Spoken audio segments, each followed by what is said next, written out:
with each other. A new poll shows Americans are shifting away from values that once defined us. Let's bring in pollster Frank Luntz. Frank, what do you mean that we're shifting away from our treasured values?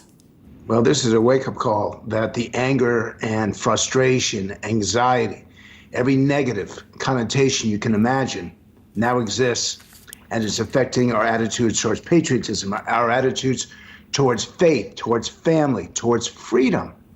And I thought this was impossible, but Allison, what we've been hearing for the last 3-4 years in our focus groups is really intensity. And it's not just anger, it's a lack of civility, it's a lack of decency. We don't focus on communication, we need to focus on comprehension. We need to focus on what we all need to learn rather than what we need to say. I think that that's one of the problems that we have in politics right now. And I blame the Republicans, I blame the Democrats. Frankly, I blame the media as well. I blame all of us. I'll take responsibility for it. We have lost the ability to listen. We've lost the ability to learn.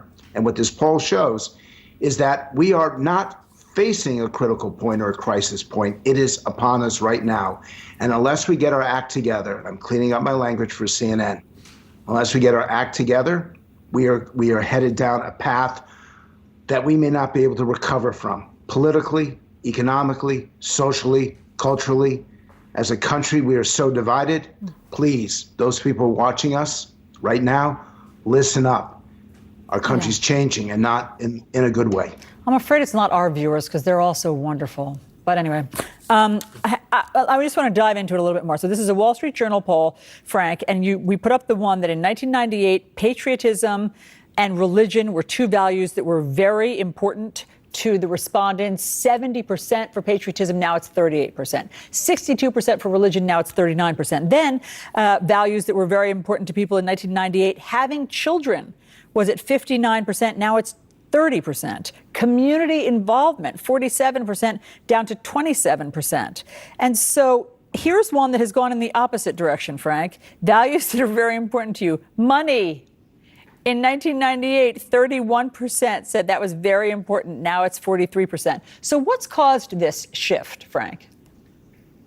Well, it's part of it is the politicians. I do want to do something right here. This doesn't matter if you're unhappy. This doesn't matter if your family is broken, if your faith in the future, if your faith in faith doesn't matter. So I wasn't thinking about this until now. This is irrelevant. And we need to stop focusing on this and start focusing on the things that really matter.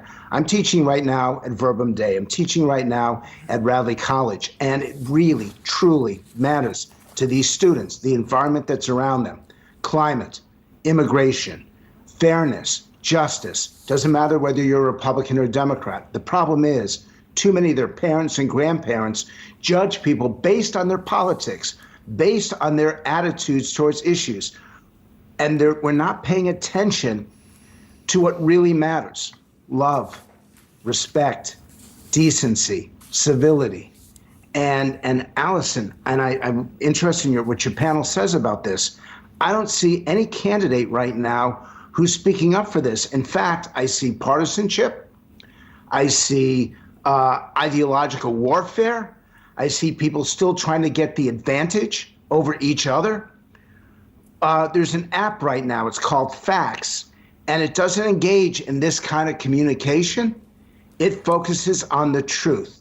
And I say to everyone on the panel, if we don't reassert our passionate, relentless pursuit of the truth, then we're not going to make it as a country, we're not going to make it as a society.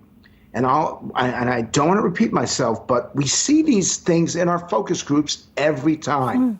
That people just light into each other. And we got to stop. We got to stop right now.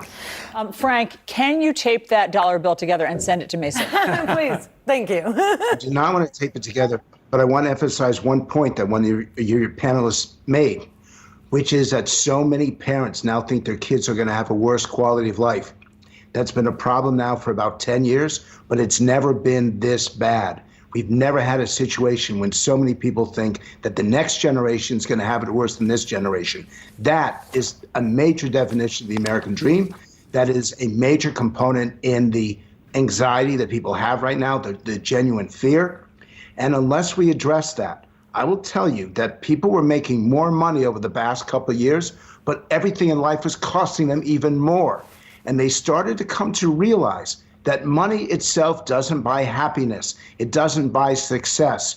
That in the end, a happy family and a community that works together and acts together, however you define it, if you feel part of a community and you're satisfied with your family, then all these other issues don't matter as much. But if you're making more money and you have less of that soul, less of that ethos about America, that's what matters most. So yeah, this is a wake-up call to everyone that things are still getting worse in this country.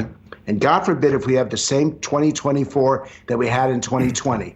Our politicians need to listen, not just listen to each other, but listen to the American people, learn from the American people, and then lead. In the end, that's what matters.